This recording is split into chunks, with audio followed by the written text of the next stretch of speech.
Good thinking. 48-hour art check. We almost died. Part 2. Yes. Forgot to look what episode this is. It's got to be 106. Something like that. Something like that. Oh man. I don't know. Anyway, Yeah. 100 and something. Not quite 110. Definitely more than 105. Somewhere in Yeah. between there. But yeah. So we're up there.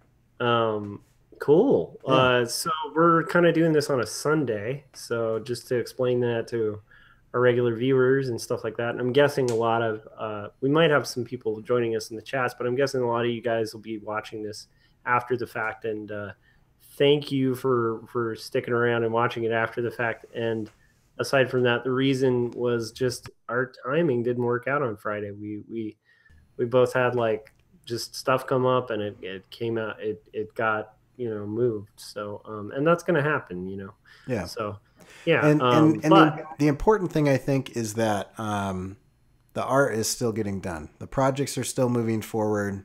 exactly. The show itself is kind of secondary to the projects. So Exactly, and it's a vehicle to get the art done. So if you're ever doing one of these things, the 48-hour art check, I mean, Corey and I were still sending each other art and stuff, yeah, off the video and stuff. So it's okay to occasionally have to kind of push it. So yeah, absolutely. um, cool. All right, so let's get into it. Let's get into the meat of it. We've had a few extra days. Yeah, You want to start, or you want me to start? I can jump in. So All right. mine's pretty simple. I've been inking, and I wanted to be where I am right now by Friday. So I'm a little bit behind. But some of what I was doing took me considerably longer. But anyway, I like how it's looking. I kind of added some like rigging and stuff in that first panel of the second page.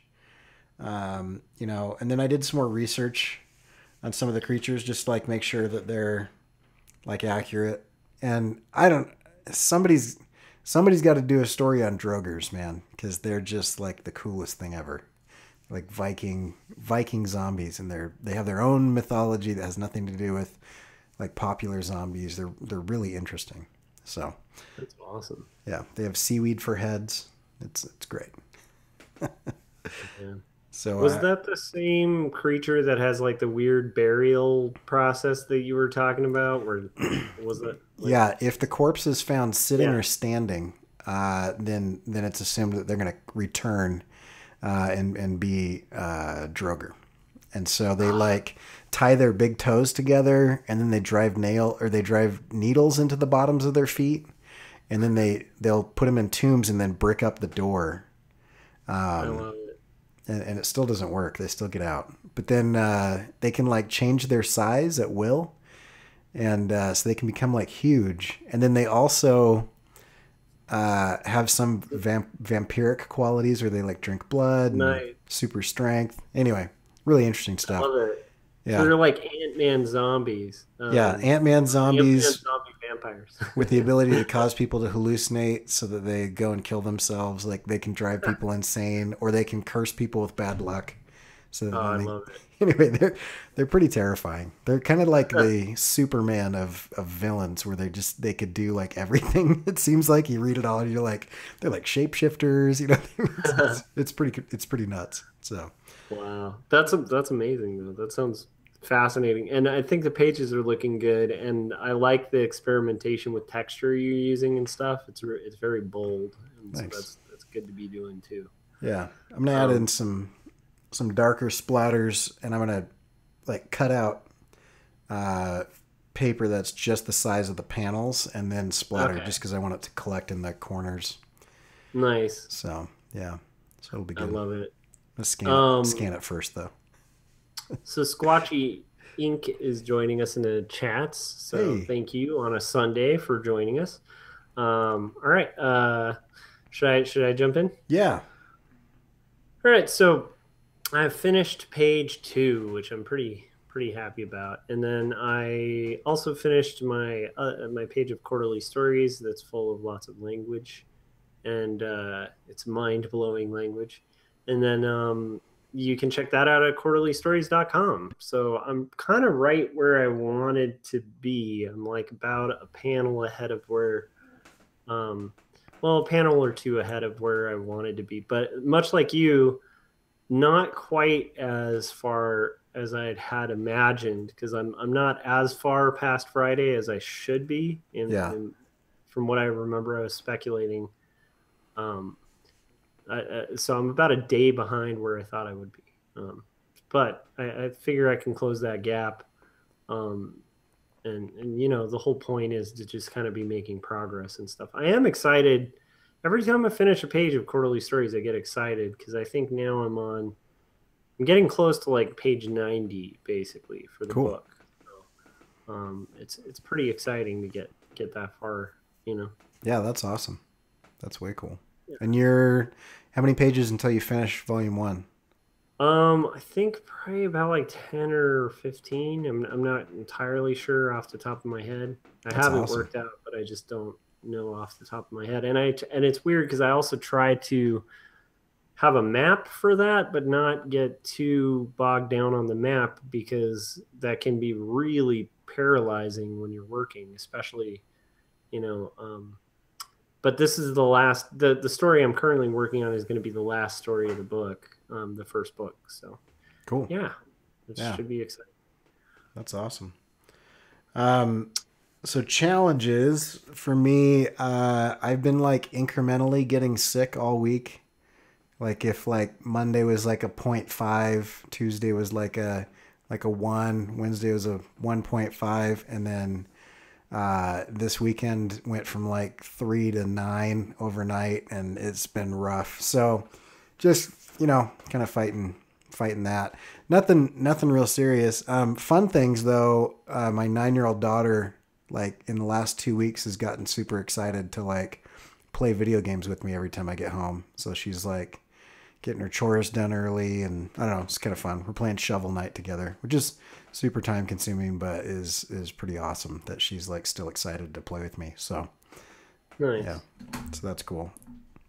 So Matthew just showed up in the chats and said he really likes the inking that we're both doing. Thank you. We both really respect and admire inking, so it's kind Yeah, of good. Um, you Yeah, so I guess for me, for challenges, it's kind of perfect if you're hearing my son kind of in the background. He's sick.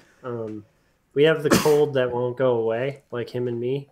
And then his mom got that cold. So right after my sinus infection and all that madness, and then finishing up evaluations and stuff at work, which if you've ever been in an executive position at a job is probably the most horrible part.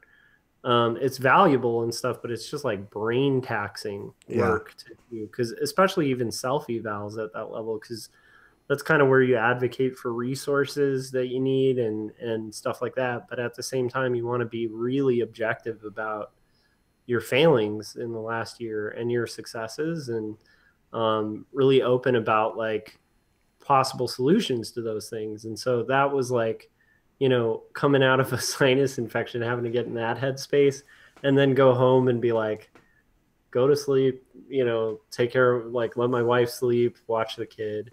yeah, But the byproduct of that's been really fun is my son is just incredibly intelligent, and um, it's been fun to see him like just out of nowhere be like, we're gonna make like a story on the whiteboard. Come on, Dad. And then like I sit and watch him write a perfect sentence with like perfect punctuation. He like capitalizes a person's name. He's like using like apostrophes to signify ownership. Like it's really weird. It's really impressive uh and cool, and makes me really proud. But it's also fun to see him like really desire to like do creative things, and it makes me really reinforces the fact that like we all kind of have that in us, like this capacity to create. And I just think it's such a heartbreaking thing that gets sucked out of people as they get older and like kind of have this need for monetary value. But like there's value in creating, there's joy in creating, and all it takes is just to have a kid who's creating. And as Cory, as you do as well, Um, but when you watch your kid create, it's like it like unlocks this thing in your brain of like, oh, I used to love like, you know, like we were just we'll move forward. But another example would be like we went to the mall to kind of look for a coat because my wife needs a new coat, and we're walking through the mall, and my son is pretending that the black tiles, like you can't step on the black tiles, and so he makes this whole like game, like obstacle course out of a floor, and it's like the most fun experience for him. And to me, just that kind of creativity and thinking outside of the box is really inspiring, and it's cool to see. As cheesy as it is, it's cool to see in your kids.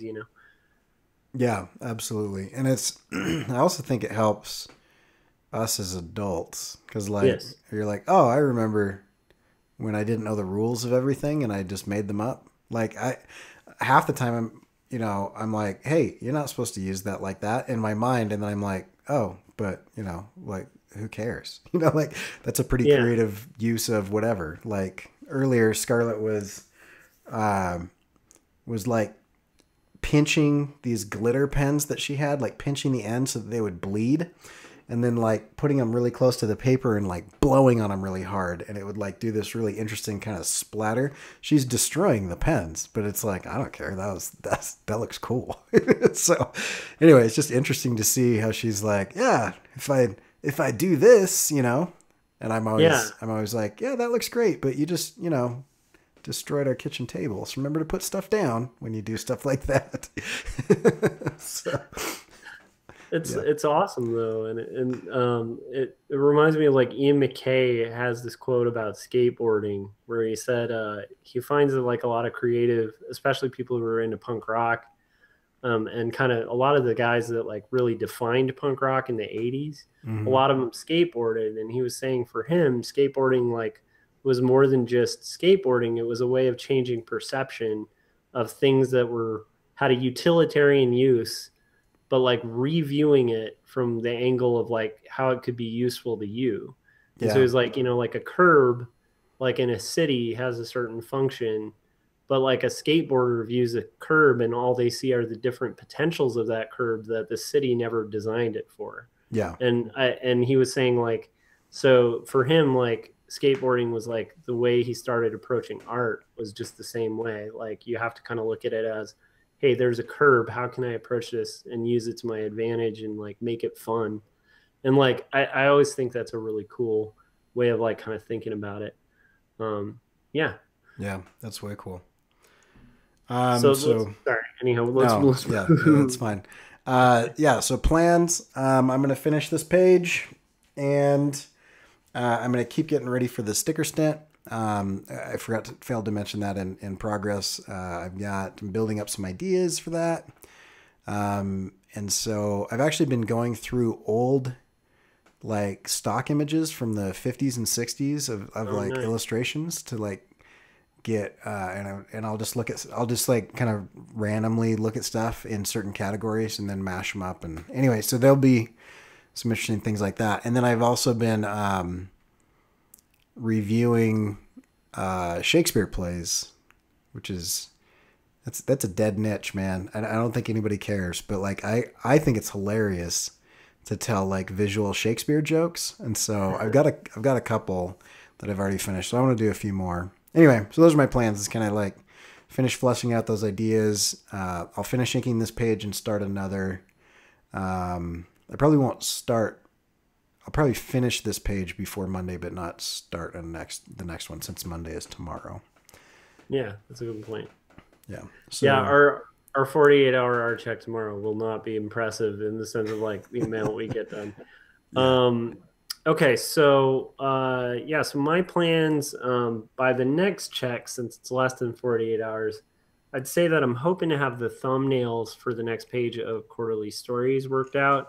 And then I'm also hoping to have a panel penciled either before or after our art check. It'll be that night, Monday night, where I'd like to pencil a panel for the first panel for page 3 for the anthology, the 100 Days of Making Comics anthology number 2, And speaking of the 100 days, the editor, Mike Emmerich, a good buddy of ours, friend of the show, is in the chats, and he said he was going to call it a night, but seeing that we're going to do the art check encouraged him to stay up a little later and do some studies. And I Yes. really encourage everybody when they're done with this to check out Mike Emmerich's social media, because like he's doing these beautiful studies. They're just really lovely like character sheets. Yeah. They're these really like loose, um like gestural, but like very accurate, animation worthy character designs, and they're very inspiring. I've gotten a lot of inspiration from them because there's so much character in just the poses. I wanna be like Mike when I grow up. When it when it Me when it too. when it comes to character design, because yeah, that's I've just been staring at them. They're awesome. So go check them out for sure. Yeah. So yeah, okay. If you haven't shared this yet, this is your opportunity to share it. Um, so for those of you who tuned in on Wednesday, we started telling some kind of life-threatening stories. And so, not that the stories, listening to the stories were life threatening, they were stories of when our lives were in danger. And so we'll tell a few more of those. I think that's what we're going towards. But do you want to do the podcast intro? Sure. So today's topic is We Should Have Died, episode 2. I'm not sure if that's what we called it, but Yeah, we're continuing our conversations about crazy kind of accidents and circumstances, sometimes brought on by ourselves, sometimes brought on by other people that we had in the past, that came close to a death experience. And I think we've had quite a few of those. So this might be a topic that we can tread out for a very long time. yeah, But the reason we're going to do this for the art check as a topic is I do think storytelling, even verbal storytelling, is a really good practice when you're trying to create stories. And a perfect example of this, I think Cory mentioned before, is like, Alan Moore, just had a casual conversation. Were you the one who brought that up? yeah. With Neil Gaiman. With Neil Gaiman about I'm just getting really into this Jack the Ripper stories, and that of course people are pretty familiar with From Hell, which resulted later on. So it's like getting the brain kind of working in storytelling and fascinating things. Especially like for me, it's really useful with the fact that I do auto bio, and for I think Cory or someone even not doing auto bio, you're still kind of bringing a lot of those points and stuff into your stories later on. Right. The emotional truth can be the same, even in a very like simple kids book, like or in a complex, utopian or dystopian like story. Like there's a million uses. So anyhow, And Neil longest Gaiman, Neil preface ever. Gaiman, I've seen advertised for a master class that he has produced where he talks about how you use kind of autobiographical stories and events to write stories. And if you ever read any of his stuff, it's out there. There's no way that any of that has happened to Yeah, him. But I'm super interested in that class, so I might take that class. But I agree, like the truth in the storytelling is, and maybe we should do this as a topic. But the truth in the storytelling is really interesting because people can relate to those things, and yeah, and getting used to kind of like framing it as a story is interesting because yeah, you can tell events, but that's not a story. So yeah. anyway, so I started last time. Why don't you start this time? All right. So I'm gonna like I'm kind of going a little bit from the past to the present. So there's some much more dangerous ones later on. But I thought I'd tell one of when I was in high school. I had my best friend, and myself were kind of nerdy, like smart kids at the school who were really into like indie rock. And we had started going down this like music rabbit hole, which like pre-internet, this was something you usually did with friends or acquaintances or like the weird guy who'd walk by and hand you a record and be like, dude, this is the thing. And then you'd check it out and you'd be like, you opened my brain. Like, thank you. Um, so we had just discovered punk rock. And in response to discovering punk rock, like that, and a lot of it was like very known punk rock like the Ramones and the Sex Pistols and the Clash. And then we were starting to get into like the gritty stuff like Agnostic Front, like pretty much anything we could get that had like a really cool black and white album cover that looked all punk rock, we'd pretty much pick up and then kind of go down these rabbit holes and order catalogs from the record companies and stuff like that. But that's the era this is. This is like at the peak of us just getting like full bore into punk rock. So, and this will be important later in the story. But anyhow, so I, wore the uniform of like a punker. Like I had cut my hair to look like Sid Vicious. I got a lock and a chain. I didn't go to Hot Topic to get the chain. I went to like a Home Depot because it had like a thicker chain, and then I had like all these studs on wristbands that were like those actual spikes. But anyhow, we were over at our friend's house for like a sleepover, and this friend was a relatively wealthy friend whose parents were like always out of town, and so we were up to no good. We were drinking a little bit, and listening to records and like getting all kind of amped up.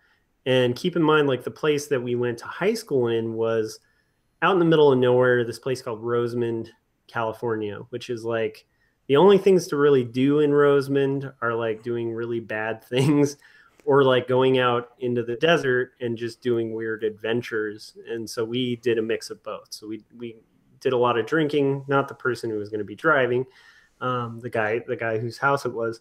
And then we got into a truck and we thought it would be a great idea for our friend, because neither myself or my best friend had our license, but this guy did, to like go off-roading. And oh yes, my best friend's brother was there as well. So my best friend and I got in the bed of the truck, and this guy and my best friend's brother, like he was the passenger, and then the guys whose house it was we were staying at, he's driving the truck, and we hit these off-road trails that are out in the desert. It's the Mojave Desert. It's black as night outside. It's beautiful. You see you see the whole, like the swirls of the Milky Way in the sky. And we're just getting this adrenaline rush because we're unbuckled in the back of a truck going on off-roading trails in the middle of the desert. And it's just rocky terrain, but it's really exhilarating. So we get the bright idea, after kind of sitting and kind of holding tight, that we're going to surf it.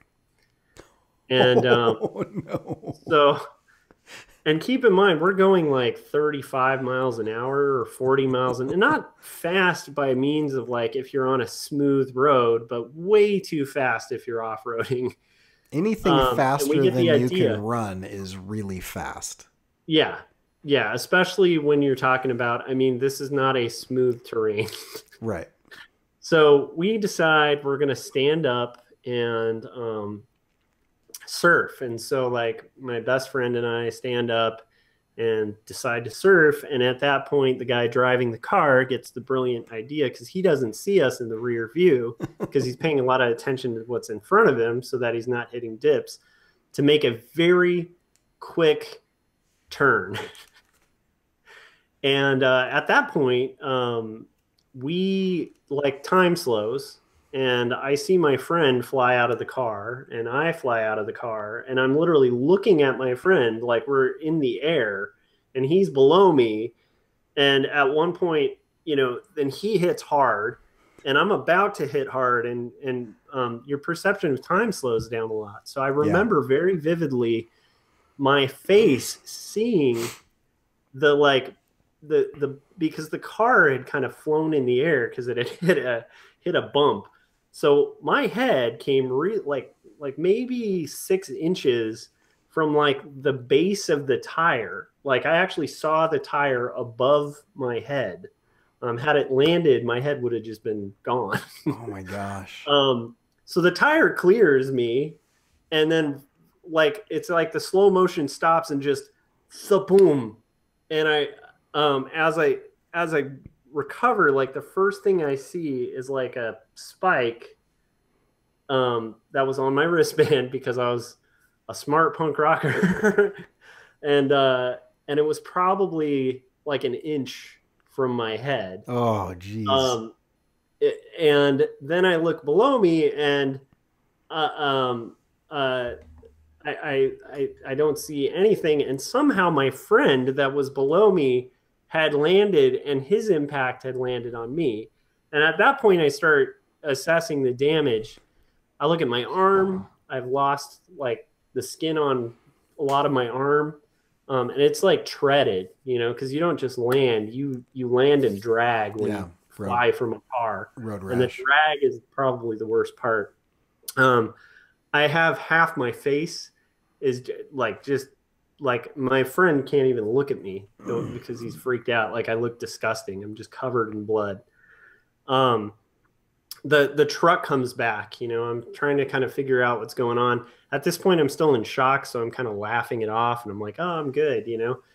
Um, and then we get back to hit like so we all they kind of help me into the car because I'm delirious and kind of laughing, and everyone thinks I've like literally like I'm going to die.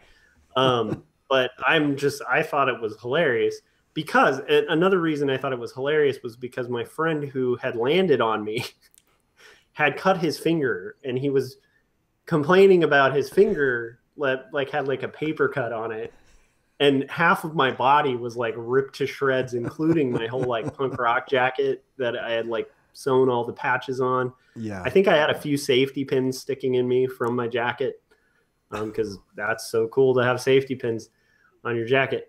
So we get back to his house.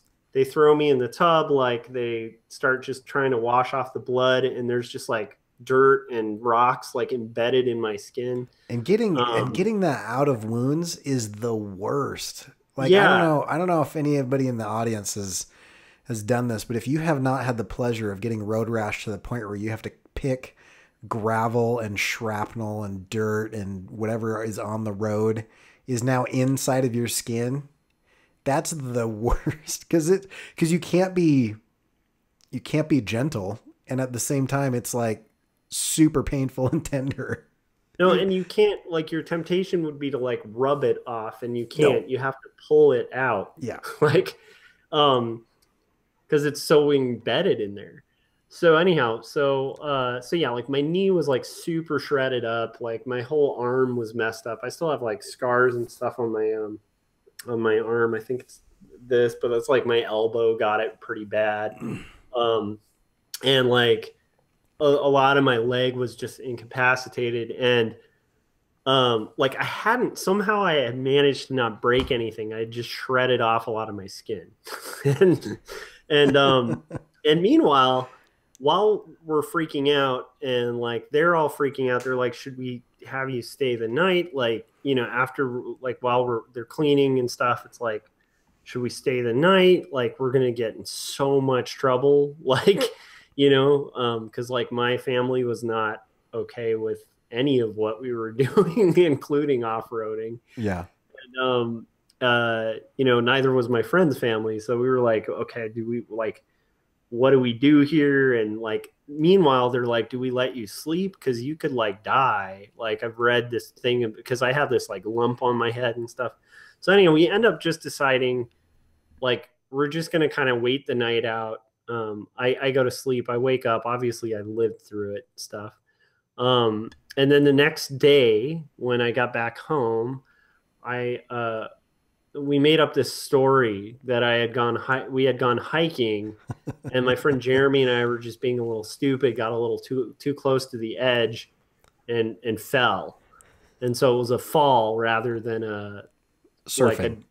Surfing in the back of the truck that you're off-roading on. Oh, and they bought it. So like it was literally like 15 years later that my mom ended up saying something about that, like how stupid that was that we had done that. And I ended up telling her the truth of it. I was like, you have no idea how stupid it was. Oh, that's funny. But anyhow, so that's one of the stories. Sorry, that went long. No, that's okay. So that story, one of the things I love about storytelling is one of my favorite activities is you get into a group of people and everybody starts telling stories and it triggers stories. So I have now thought of 4 stories. So I'm gonna let people in the chat choose between the sniper rifle training camp story, which I'm under NDA on a lot of it, so I can only tell there's still a story there, but I can't give some details. Or the time that I jumped the minivan. So Ooh. if you have a preference, whoever says it first, we'll go with that one. But really quick, while people are voting between jumping the minivan or the weird secret sniper rifle training facility, um, I'll tell just a quick one.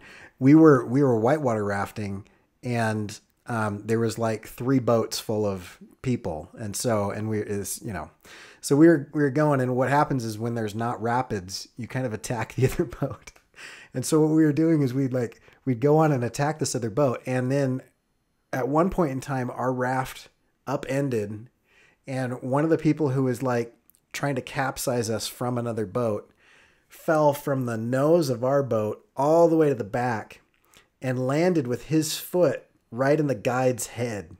And the guide was a buddy of ours. And it opened his face up just right above his eyebrow, Oh, and just so much blood. And I don't know if you get a cut right at your the eyebrow, forehead. Yeah.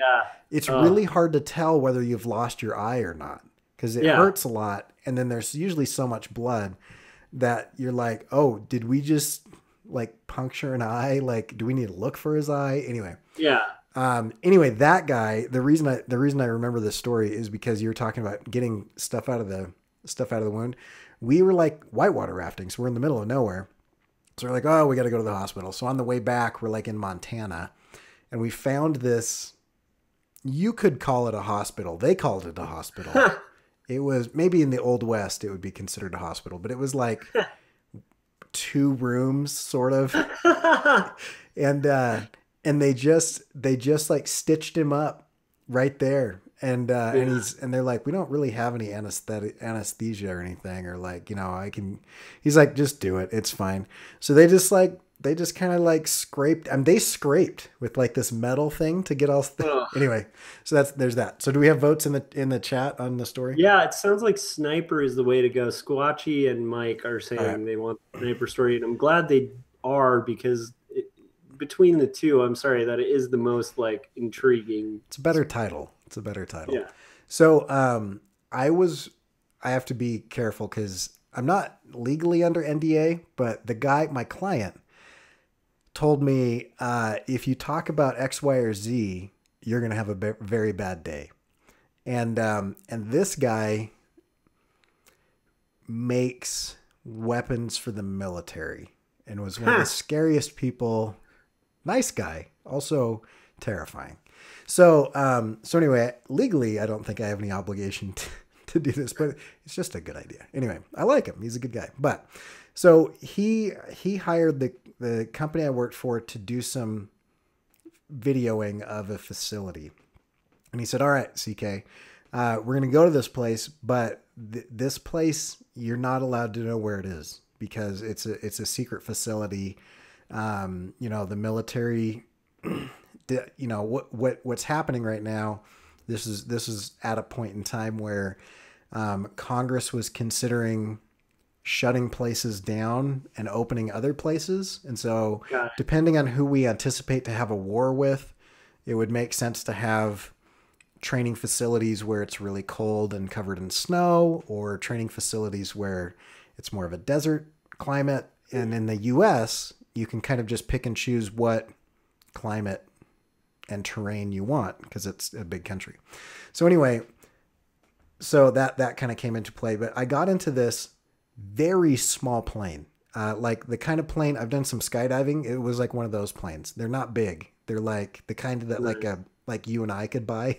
Yeah, Not a like big. actually a lot of people out here towards the Edwards Air Force Base have those. Like they even have hangars in their backyards, like Yeah, just like you have for a garage.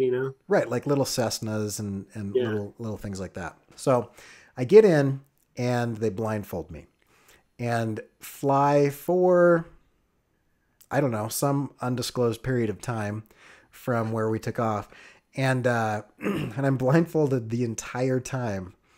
Oh man. And And those planes are not like commercial flights, man, where you're like where you're like, not feeling a lot of the turbulence. Those planes, like, there's a slight breeze and it feels like the plane's going to go down. Yeah, and I will tell you that I don't normally have like air sickness or motion sickness or seasickness or anything. But if you're in a very small fixed wing aircraft blindfolded, uh, and I don't know where I was going. I would assume I was northern. I was still northern. Yeah. Anyway, yeah, that was not a good ride. And I was like, you guys, I know I'm not supposed to look, but I don't know how long I can have this blindfold on. I'm like sick. And I was with several black ops seeming guys and then my client, right? And so they're like, yeah, you'll be fine. If you throw up, you're not going to die. I was like, okay. So, so then we land and, it's like, it's like, it looked like kind of that gulch in Halo, like Halo 1. There's just this. Anyway, we just hiked around. So there's like a little restaurant there, like the mess hall and stuff. And they've got like photographs of like teams of snipers and that have trained there and stuff. And like it was made very clear to me that I was not to take pictures of any of the photographs because their identities would, or whatever. So I was like, this is really weird. And so we were there to test some of the weapons and equipment that they were doing and to get footage of it and then to edit that footage so that decision makers could make decisions based on what it was that we were shooting.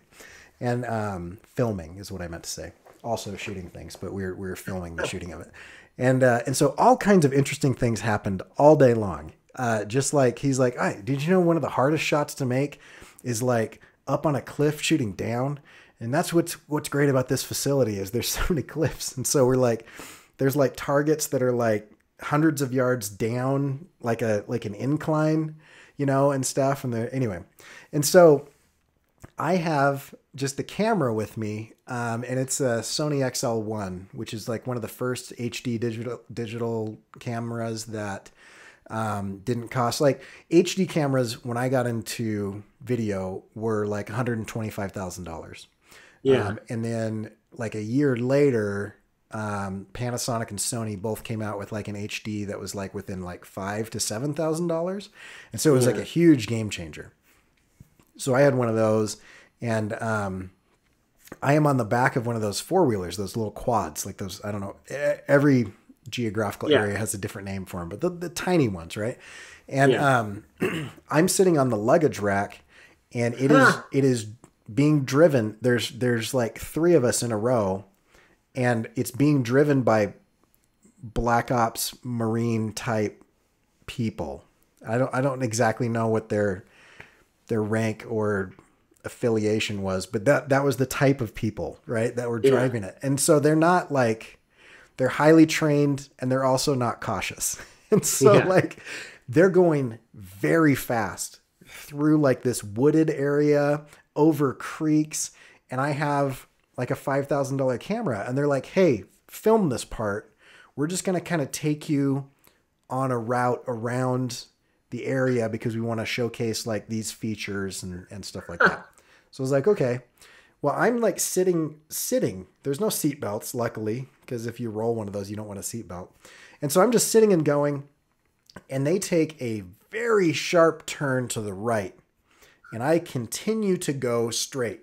Like the vehicle just cut out from underneath me. And there was so much momentum that I stayed in the air for a while as I continued. And and what was really funny was my thought was, please don't break the camera because like it was an expensive shoot to like fly me up there and, like all that stuff. And so because of several other things that have happened, which I could tell at some point in time, I know how to take momentum and throw it into a roll rather than take the impact of that momentum. And so I tucked the camera in towards my rib cage and I formed kind of like a C shape across the back of my shoulders and my upper arms. And I rolled, I don't even know how many times, a bunch of times, just And then I landed, and when I landed with the camera in the air in my hand. I'd held it on, and it didn't. I mean, I was shredded, but it didn't touch the camera. And they were all like, "That was amazing," and I was like, "You jerk!" You know, like I'm on the back of this thing. You know, they're like, "You." Man, that's exactly what you should do with your weapon. Like your weapon never gets wet and it never gets dirty no matter what happens. Like you treat that camera like your weapon. Like all of a sudden they had this huge respect for me because like I took the hit instead of letting the camera take the hit. And it kind of made up for, you know, like being airsick and vomiting after I got out of the plane. And Nice. so where they were like, "Oh, you're a wuss." And I'm like, "You guys all you didn't have blindfolds on," you know, or whatever. Yeah. So anyway, so that was kind of that was like, you know, they were like super, and they kept telling me like all these stories about how, yeah, this one time I was like, you know, I was in this like swamp and like their gun's just so heavy and I just had to hold my gun above my head like the whole time. But yeah, that's exactly what you did with that camera, man. No matter what happens, your weapon never gets dirty and it never gets wet. And I'm like, all right. But that's great. I'm glad you guys are excited about that. But can you slow down when you're going to turn next time? So they're like, "Oh yeah, yeah, yeah. Sorry about that." No, That's so hilarious. Oh yeah. my gosh. So That's so believable to me too, because like where I live, it's all like a lot like what you're describing is kind of the foundation of the whole place I live. Like right, the biggest employers out here are Edwards Air Force Base, NASA, Northrop Grumman, and Lockheed. right. So it's like literally we have big chunks of land that you are not even like you'd get shot and killed if you went on. Yeah, And like and if nobody's had this experience, you'll be driving and there'll be yeah, like a small warning sign that just says, "Hey, don't go uh-huh. further." And if you go further, out of nowhere, people with guns will show up and be like, "You need to turn around now." And you're like, "Oh, sorry, I Oh got yeah, lost." Yeah, that has like happened. Area 51 style, just like lights go on that you didn't even see were there, but they're usually on like posts and You're they're like, "We're very in the middle of small, the desert. Where are super these bright. lights? Where were Yeah, you guys?" yeah. And in our valley, it might be like helicopters coming out of nowhere or Yeah. drones. Like it's a trip, because this is where like the SR-71 was developed, where like the B-2 bomber, like a lot of these like stealth crafts that look like weird aliens. Like I you see them flying, and people think sometimes they see aliens out here just because it's like weird stuff being developed. But Yeah. yeah, anytime I've had like a buddy who's like an engineer, like take me on site, it's exactly that scenario where it's like, like you okay, this thing's really cool. You can't talk about this thing, Yeah. If you talk about and this, you're going to have a very bad day.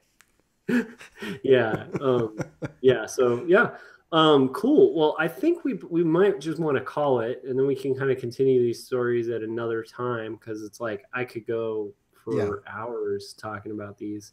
Okay. Um, So I'm just going to list off a couple story ideas for future just so I don't forget them. The quad ride I had on prom, nice. the jumping the van story is still, I still find that to be a really good story. Then there's about 6 different times that I've almost died on a motorcycle. So I've got those three all came to mind. And if you want to watch a really one of my best videos I think that I've ever made is called "The Road Tried to Kill Me," and go find it on my channel. I'll post a link to it on Twitter. But it's like Nice. it's me and my wife recounting trying to make it back from Disneyland to Idaho, and I had to buy.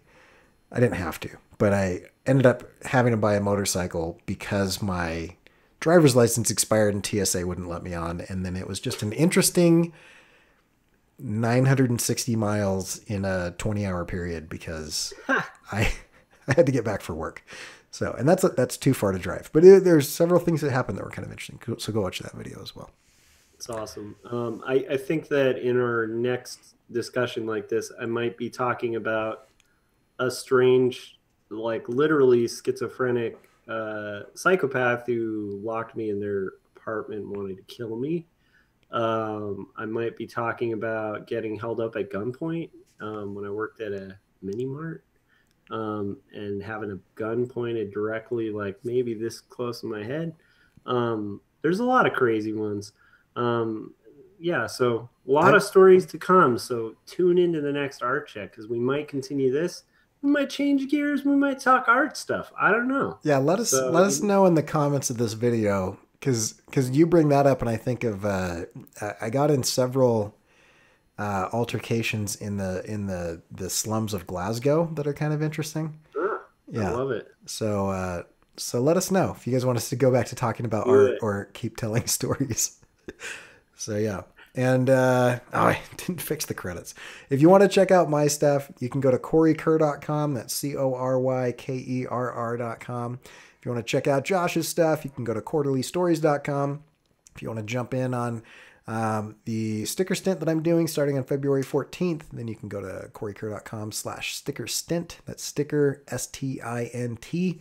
And as always, go check out Josh's comic Quarterly Stories on Tapas and at quarterlystories.com. And we will catch you guys on Monday.